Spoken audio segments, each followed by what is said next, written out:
जैसे एक टीचर भी होते हैं, लोग एडहॉक पे रखा जाता है, जैसे किसी यूनिवर्सिटी में टीचर की कमी रहती है ना, तो एडहॉक पे रख लेता है, टेम्पररी। ये दो तरह से होगी, दो तरह की होगी। एक होती है प्रवर समिति, एक होती है संयुक्त प्रवर समिति, और एक होती है, देखिए इधर हो जाएगा प्रवर, ये भी दो टाइप की होगी भाई।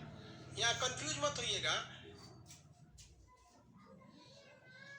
एक होती है प्रवर समिति, प्रवर समिति, और एक होती है संयुक्त प्रवर समिति, दोनों एक ही है, संयुक्त प्रवर समिति। प्रवर में क्या होता है कि लोकसभा से 30 सदस्य होते हैं और राज्यसभा से 30 सदस्य होते हैं, अलग अलग होती है। जबकि संयुक्त प्रवर में क्या होता है, लोकसभा से 30 रहेंगे और राज्यसभा से 15, और दोनों मिल के साथ काम करेंगे और एक ही रिपोर्ट बनाएंगे, तो उसे कहेंगे संयुक्त।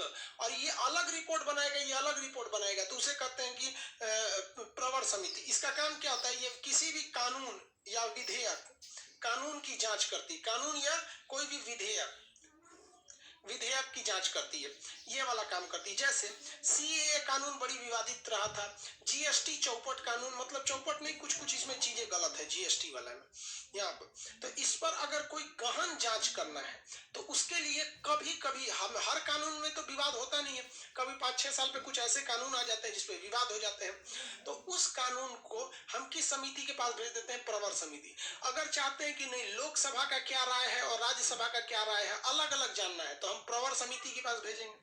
और चाहते हैं कि नहीं हम दोनों का राय मिला जुला के देखें, तो उसे संयुक्त प्रवर समिति में भेज देते हैं। तो लोकसभा में संख्या ज्यादा इसलिए उसके मेंबर ज्यादा, राज्यसभा में संख्या कम इसलिए उसके मेंबर कम, तो ये 45 सदस्य हो जाते हैं। इनका काम केवल और केवल विधेयकों की जांच करना है कि ये विधेयक सही है नहीं, और ये 3 महीने में रिपोर्ट दे देते हैं कि इस विधेयक में क्या सुधार करना है और क्या नहीं। जीएसटी में तो आज तक सुधार हो ही रहा है।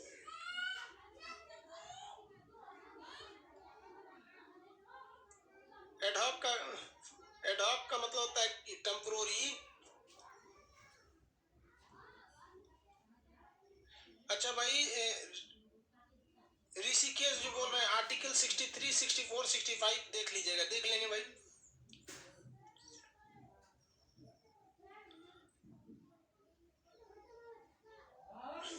आर्टिकल 90, 91, 92 कवर नहीं किया गया है।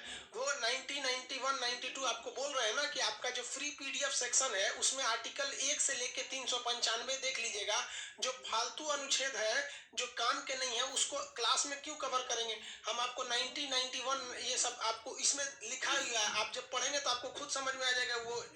वो आर्टिकल मतलब कंपटीशन के हिसाब से नहीं है, लेकिन वो सारी चीजें आपको बताया गया है। जैसे इसमें हम आपको आर्टिकल बता रहे हैं, नहीं बता रहे हैं क्योंकि इससे आज तक आर्टिकल से क्वेश्चन ही नहीं पूछा समितियों के लिए कि ये समिति किस आर्टिकल में है, तो इसलिए इसका आर्टिकल नहीं बता रहे हैं। लेकिन ये हम घर से थोड़ी बता रहे हैं, संविधान में ही लिखा हुआ है। तो जो चीजें कभी एग्जाम में पूछी ही नहीं, अगर वो बता देंगे तो फिर पॉलिटी आपके लिए बोझ बन जाएगी। समझ में आएगी नहीं आ गया। अब 395 का हम हर एक चीज बताएंगे, कुछ भी नहीं छोड़ेंगे, लेकिन आर्टिकल पे फोकस वही करेंगे जो कभी एग्जाम में या इंटरव्यू में या कहीं पूछा जाता है। समझ में आ रहा है कि नहीं आ रहा। चलिए देखिए, अब ये हो गया आपका प्रवर समिति। दूसरी टाइप की जो समिति होती है वो संसदीय होती है, और ये भी 2 टाइप की होती है। संसदीय समिति भी 2 टाइप की। अगर संसद के अलग अलग विचार जानना है तो संसदीय, नहीं तो संयुक्त संसदीय।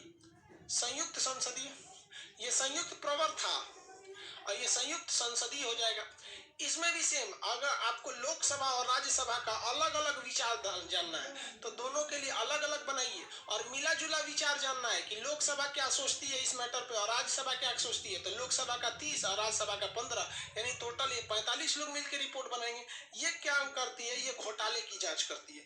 घोटाला अगर हो जाता है, घोटाला की जांच, संसद वाले लोग घोटाले की जांच करते हैं। समझ में आ गया कि नहीं आ गया। इसमें ज्यादा खतरनाक होता है संयुक्त प्रवर समिति, संयुक्त समितियां। रीजन समझिए कि अगर के अलग अलग बनाएंगे अलग अलग, तो देखिए बीजेपी का लोकसभा में बोलबाला है, राज्यसभा में उतना पहुंच नहीं है, तो अलग अलग बनाएंगे ना, तो लोकसभा वाला कह देगा सही है, राज्यसभा वाला कहेगा कि गलत है। उससे अच्छा अलग अलग नहीं बनाइए। क्या बनाइए, ज्वाइंट पार्लियामेंट्री कमेटी बनाइए, जेपीसी, ज्वाइंट पार्लियामेंट्री कमेटी। इसमें क्या होगा कि लोकसभा और राज्यसभा के बिना रिपोर्ट ही नहीं बनेगा, क्योंकि दोनों में से कोई एक ही बना सकते हैं एक मैटर पे। जैसे राफेल घोटाला, राफेल ये तो सबको पता है कि भैया घोटाला है। इसमें घोटाला इस तरह से नहीं किया गया है।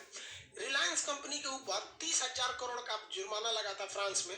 रिलायंस ने उस 30,000 करोड़ को माफ कर दिया और इधर राफेल की संख्या को घटा दिया। तो इसके लिए जेपीसी का गठन करेंगे तो बीजेपी का मतलब जो बहुमत है वो लोकसभा में और राज्यसभा में बीजेपी का नहीं है। तो अगर दोनों मिलके कमेटी बनाएंगे तो वो भी अपनी बात को लिख देगा कि नहीं कहाँ कहाँ घोटाला हुआ है, तो जेपीसी गठन ही नहीं किया गया यहाँ पर। तो ये वाला थोड़ा सा ना ज्यादा होता है। किसी एक मैटर पे आपको या तो संसदीय बनाना पड़ेगा या तो संयुक्त संसदीय बनाना पड़ेगा, दोनों नहीं बना सकते। जैसे राफेल घोटाला था, बफोर्स तोप का घोटाला था, कॉमनवेल्थ का घोटाला था। पहले तो बड़ी घोटाला होते थे देश में। देश का पहला घोटाला जीप घोटाला था जो रक्षा मंत्री के मेनन ने किया था, कृष्णा मेनन ने कर दिया था। समझ में आ गया कि नहीं आ गया? तो ये संयुक्त ये कभी कभी गठित होती है जब कभी कोई ऐसा विधेयक आ जाए जो चौपट रहे, जिसको समझ में नहीं आए, तो उसे समझने के लिए प्रवर समिति, अलग अलग रिपोर्ट देखना है तो प्रवर समिति, एक ही में रिपोर्ट देखना है तो संयुक्त प्रवर समिति। दोनों का स्ट्रक्चर सेम, इसमें 30-30, इसमें 30+15। और अगर कोई घोटाला हो गया उसकी जांच करना है, अलग अलग रिपोर्ट चाहिए तो फिर संसदीय समिति। एक दोनों लोग मिलकर रिपोर्ट बनाए तो जेपीसी, संयुक्त संसदीय समिति। तो ये समिति होती है। तो पहले के क्लास में हम आपको अस्थाई समिति बना दिए हैं और अभी के क्लास में अस्थाई समिति बना दी है। दोनों की दोनों समितियां बता दी आपको। किसी को कोई दिक्कत नहीं है?